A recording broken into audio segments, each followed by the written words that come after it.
Shalom, selamat pagi Bapak Ibu Saudara sekalian.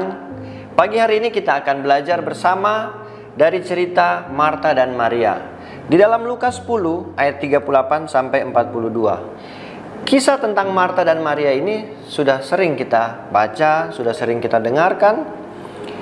Jika ada tamu yang berkunjung ke rumah kita, pastilah kita akan menyambut dan melayani tamu tersebut dengan baik.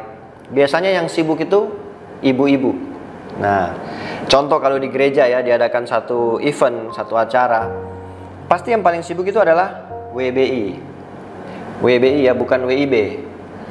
WIB bisa juga ya, waktunya ibu-ibu beraksi. Nah, boleh kan? Mengapa seperti itu? Ya karena sudah dari sononya orang bilang, ya ibu-ibu itu yang selalu sibuk melayani di bagian konsumsi. Nah, seperti itu juga yang terjadi sewaktu Tuhan Yesus dan murid-murid berkunjung ke rumah Marta dan Maria. Dicatat dalam Alkitab di ayat 39 dan 40, dikatakan perempuan itu mempunyai seorang saudara yang bernama Maria. Maria ini duduk dekat kaki Tuhan dan terus mendengarkan perkataannya. Sedang Marta sibuk sekali melayani. Ia mendekati Yesus dan berkata, "Tuhan, tidakkah engkau peduli bahwa saudaraku membiarkan aku melayani seorang diri? Suruhlah dia membantu aku." Saudara, ada sesuatu yang tiba-tiba terlintas. Jujur, sewaktu saya mempersiapkan renungan ini, saya juga baru sadar. Saya tidak tahu apakah saudara juga nantinya baru sadar akan hal ini, atau mungkin sudah pernah ada yang membahas, saya kurang tahu. Terkadang saudara, di dalam perenungan kita dari suatu ayat-ayat Alkitab, Tuhan seringkali berbicara. Mungkin perikop itu atau ayat itu sudah sering kita dengar, sudah sering kita baca. Tetapi ada saatnya ayat-ayat tersebut dapat menjadi satu rema, dan kita dapat belajar hal-hal baru dari situ. Benar apa tidak? Apa yang dapat kita lihat dari kisah Marta dan Maria ini? Kita lihat di kisah ini, Marta dan Maria memiliki hubungan yang dekat, adalah keluarga. Mereka saudara. Tetapi yang agak aneh menurut saya, mengapa Marta tidak menegur secara langsung Maria saat itu? Yang harusnya kan saudara sendiri. Justru Marta menyuruh Tuhan untuk menegur Maria. Kalau normalnya, Marta kan bisa langsung panggil Maria. Mungkin kalau dalam bahasa kita sehari-hari, "Mar, ayo sini, bantu dulu," kan gitu. Jangan cuma duduk di situ, bantu kasihan. Ya, misalkan seperti itu kan. Tuhan Yesus memang memiliki hubungan yang dekat dengan Marta.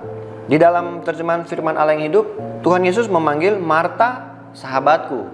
Jadi memang ada hubungan yang dekat.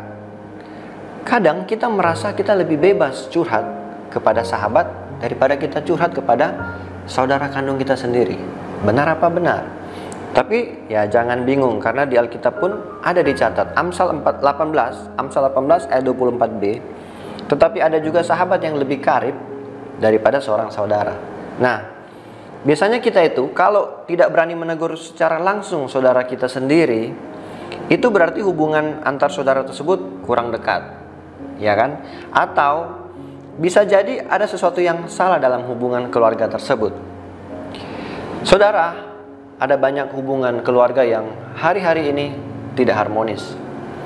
Padahal, jika saudara dan saya saat mengalami keadaan yang tidak baik, di saat semua orang meninggalkan kita, hanya akan tersisa satu yang akan menerima kita apa adanya, yaitu keluarga.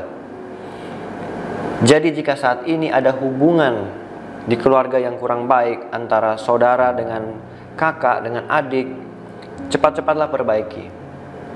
Bapak ibu saudara, saya memiliki 3 orang anak.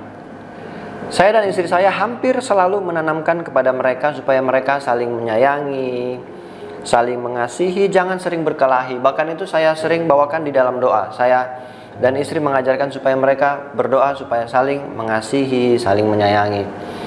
Dan kita selalu berpesan seperti ini ya. Ingat selalu ya pesan papi mami, kalau kalian sudah besar nanti, sudah tua, sudah punya anak, ingat-ingat baku sayang terus. Karena yang bisa memperhatikan kalian ini ya hanya kalian bertiga ini. Dan saudara-saudara sepupu yang lain harus akur, harus hubungan yang baik. Nah, kita kembali lagi ke kisah Marta dan Maria tadi. Saudara, tidak ada yang menyuruh Marta untuk sibuk melayani, tapi itu terjadi atas kesadaran dan kemauan Marta sendiri. serta sudah sepatutnya lah Marta sebagai tuan rumah melayani tamunya. Dan itu sudah merupakan keterampilan dari Marta. Saudara, waktu-waktu ini, ayo kita kerjakanlah sesuai dengan kapasitas kita masing-masing. Tidak perlu melihat orang lain. Di dalam satu perusahaan, satu pabrik, atau mungkin dalam satu kantor, dalam satu gereja, pelayanan, sudah ada bagiannya masing-masing. Saudara lihat di kantor misalkan, sudah ada bagian accounting, sudah ada bagian marketingnya, sudah ada bagian logistiknya, HRD-nya, ada manajernya, ada direkturnya, ada cleaning service, bagian bersih-bersih. Semua sudah ada bagian masing-masing. Kalau kita melihat dari segi profesi yang ada banyak profesi. Anda mungkin sebagai pengacara, Anda sebagai dokter, Anda sebagai pendeta, Anda sebagai guru, pengusaha, Anda sebagai pegawai bank, mungkin ada banyak. Nah, jika itu pekerjaan Anda saat ini, kerjakanlah sesuai dengan kapasitas Anda dengan benar. Jangan pernah memaksakan diri Anda masuk ke dalam bidang yang bukan panggilanmu. Ingat ya, nantinya kita hanya akan buang-buang waktu, buang-buang tenaga, buang-buang pikiran. Sekarang ini kalau kita lihat lagi tren ya, di mana-mana tempat nongkrong. Nah, saya sering melihat, enak ya buka kafe gitu, buka warung makan rame. Tapi saudara, saya tahu itu bukan kapasitas saya, itu bukan bidang saya. Jadi lupakanlah. Nah, kita harus fokus hanya kepada bidang kita, kapasitas kita. Ayo, saat ini jika saudara sudah mengerjakan di satu bidang, perbesar kapasitasmu di bidang tersebut. Supaya apa? Supaya Tuhan mempercayakan hal-hal yang lebih besar lagi kepada kita. Nah, apapun pekerjaan saudara saat ini, perhatikan ya, percaya sudah pasti itu Tuhan berkehendak. Perluas kapasitasmu dengan cara apa? Belajar dan belajar. Jangan pernah stop untuk belajar. Hidup ini adalah sekolah, belajar. Sekarang kita mau belajar tentang apa? Contoh yang kadang itu mungkin memperbaiki mesin mobil. Saudara tinggal buka YouTube, memperbaiki apapun itu ada di YouTube. Jadi tidak ada alasan sekarang untuk bilang, aduh, mau cari ilmu di mana, cari info di mana. Semua ada dalam medsos. Nah, contoh sekarang, jika saudara bagian marketing ya, pelajari dan kuasai semua produk yang saudara tawarkan. Jangan sampai nanti saudara menawarkan sesuatu, begitu calon pembelinya tanya, ini barang ini apa kelebihannya? Saudara sendiri bingung, iya ya, apa ya kelebihannya? Jadi saudara kalau ada waktu luang, pelajari itu, kuasai dengan baik sampai ke detail-detailnya. Ketika pelanggan bertanya, saudara menjelaskan dengan sangat detail. Saya jamin orang yang mungkin awalnya tidak mau membeli produk itu, dia akan tertarik dan wow, ternyata ini ya kelebihan dari produk. Nah, itulah kita bisa memperluas kapasitas kita. Dari kisah Marta tadi, tidak perlulah kita sibuk dengan pekerjaan orang lain. Kalau saudara bekerja di kantor seperti saya contohkan tadi, biarkanlah masing-masing melakukan pekerjaannya yang sudah diatur oleh kantor tersebut. Tidak perlu iri dengan pekerjaan orang lain. Dia kerja cuma ringan. No. Saudara ingat pelajaran di Alkitab tentang hamba yang mendapatkan upah 1 talenta. Mereka yang datang pagi dapat upah yang sama, siang sama, sore sudah mau menjelang istirahat, upahnya sama. Jadi tidak perlu iri. Mengapa saudara? Karena Tuhanlah yang mengatur semua. Dan Tuhanlah yang paling tahu apa yang kita butuhkan dan apa yang kita perlukan.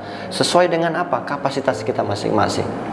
Oke, saya rasa ini yang dapat kita pelajari hari ini. Tuhan Yesus memberkati. Mari kita satu dalam doa.